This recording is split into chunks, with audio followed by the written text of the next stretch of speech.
Welcome to Make Possible Bitesize, a weekly podcast brought to you by Permutive, championing change in publishing, advertising, and beyond.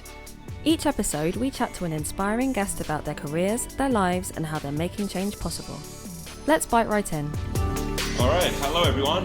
My name is Phil Morrison. I am a sales director at Permutive, and I'm really pleased to welcome you to another edition of Make Possible Bitesize, a podcast series in which we ask people to share stories about how they are championing change and making a real difference in their own field or company. We ask three thought-provoking questions of our guests and hopefully impart some inspiring wisdom, and all in under 10 minutes. Today, I'm delighted to be joined by Maggie Milnamow, the Vice President of Sales Operations at the New York Times. Hi, Maggie. Hi there. So how about we start with a very quick introduction to yourself and also your role at the New York Times. Sure, great. Thank you guys so much for having me. I am currently the Vice President of Sales Operations at the Times. That means I help to drive organizational enablement through highly scalable process improvement, tools and reporting, and leading a handful of strategic initiatives for advertising. Things like our audio go-to-market strategy and our go-to-market strategy for our live events business, as well as the relaunch of our training program, which we just launched a couple of months ago. A really critical part of my role is also leading impact through cross-functional sister operational teams. So part of my role is supporting that as well. I've held several roles at the Times because I've been at the company, I can't believe I'm saying this, almost 8 years. So I was most recently running about half of our New York sales team and our Detroit sales team. And then before that, I was managing director of the New York Times Magazine. Wow. Okay. So, I mean, I'm sure 8 years has flown by really in doing all of that. It really has. I realized I'm on my second presidential election, which is always where things get really, really interesting. So yeah, I'm super grateful for it. Oh, for sure. That's amazing. Alrighty then. So let's kick off with the first and sometimes most challenging question. What would you say you're most proud of? Oh my gosh.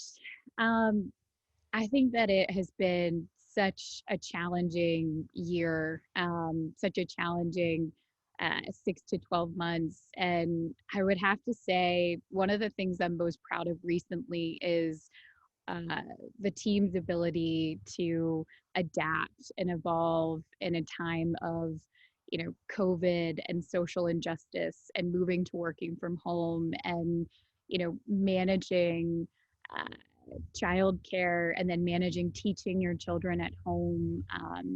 For folks on my team that are caregivers, managing, caring for a loved one on top of your job.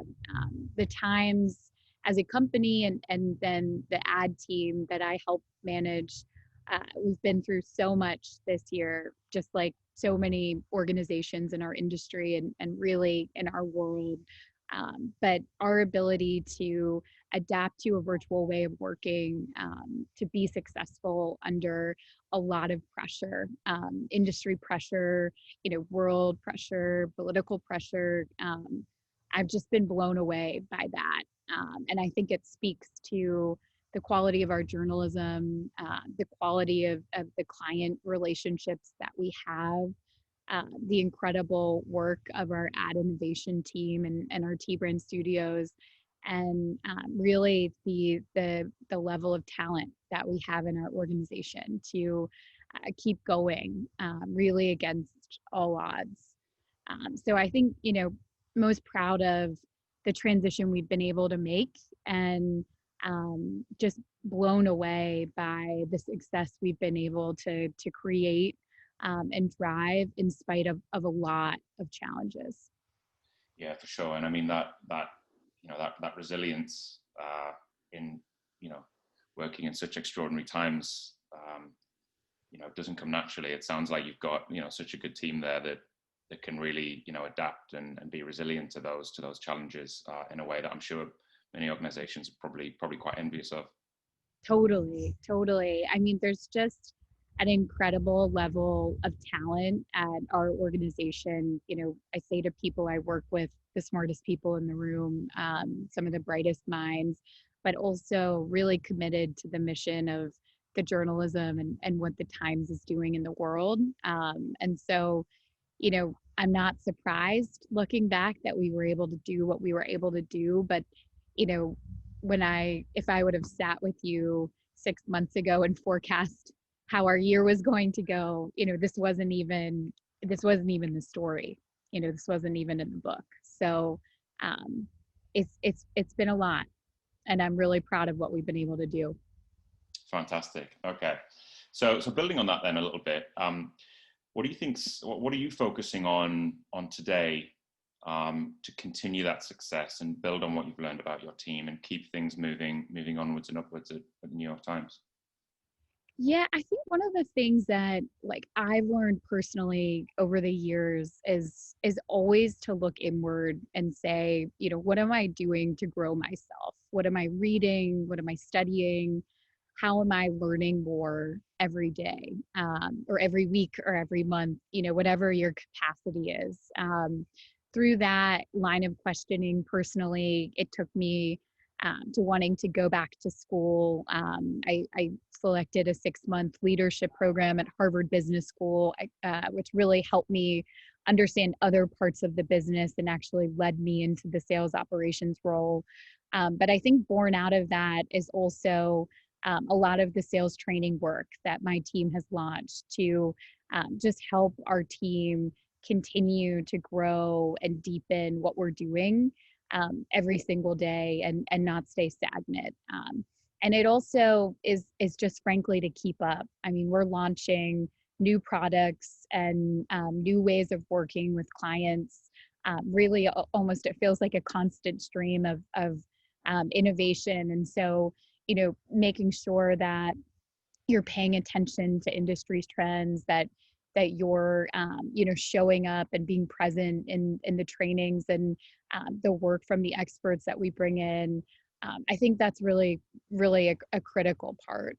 A second thing I think is important is always having mentors in the organization that empower your own learning and empower the way that you think about your job and how you fit in, and how you should grow. I have, I'll call it a board of directors, if you will, a team of people that I rely on, who give me really candid, radical candor in terms of feedback. And I think that is important for everyone who's thinking about growth and, trying to figure out their place and next steps and all of that. Yeah, for sure. That's really interesting on the first point that, even though everyone's, having a difficult time of adjusting to how we've been working and all of the economic factors at the minute, that you're investing in the team and developing them is going to set everyone up for more success in the future, right? So that's a really, really good message. So yeah.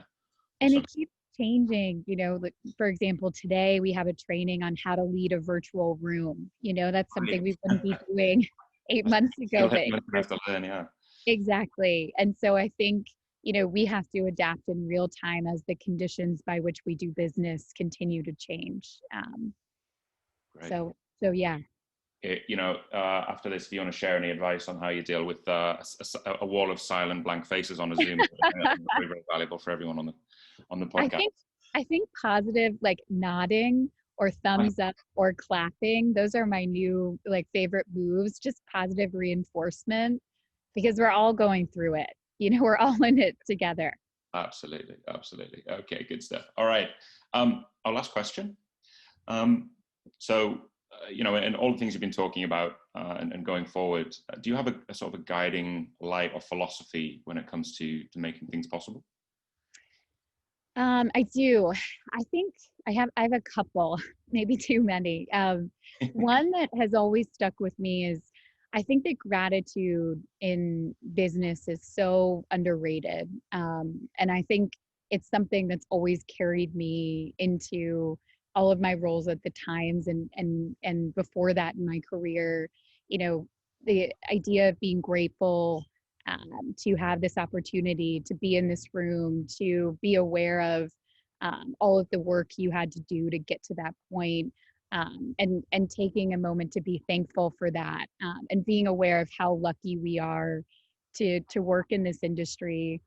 For me, I always feel lucky to work in New York. It was a dream of mine, a long time ago. And so I think gratitude is really important. A second thing is, I think being fearless and courageous and being willing to take risks is something that has always carried me. I know that things are not guaranteed, and knowing that has propelled me to be more comfortable taking risks and taking chances. And it's actually led me to almost every job that I've gotten, by being willing to ask tough questions, and by being comfortable with a certain amount of risk. So I think those two combined are really two that have really shepherded me through my career so far. Wonderful. Okay, excellent. Well, can't believe it, Maggie, but that's just a time already. Oh my gosh, we're already up. I'm sure there's a lot more we could continue at, but in the interest of keeping these make possible sessions bite-sized, unfortunately, we're going to have to leave it there. But thank you very, very much for joining us from a very, very sunny North Carolina. And we'll be back next week with another guest to talk about how they're championing change. But to Maggie Milnamow from the New York Times, thank you very much indeed. Thank you, guys. Bye-bye. Bye.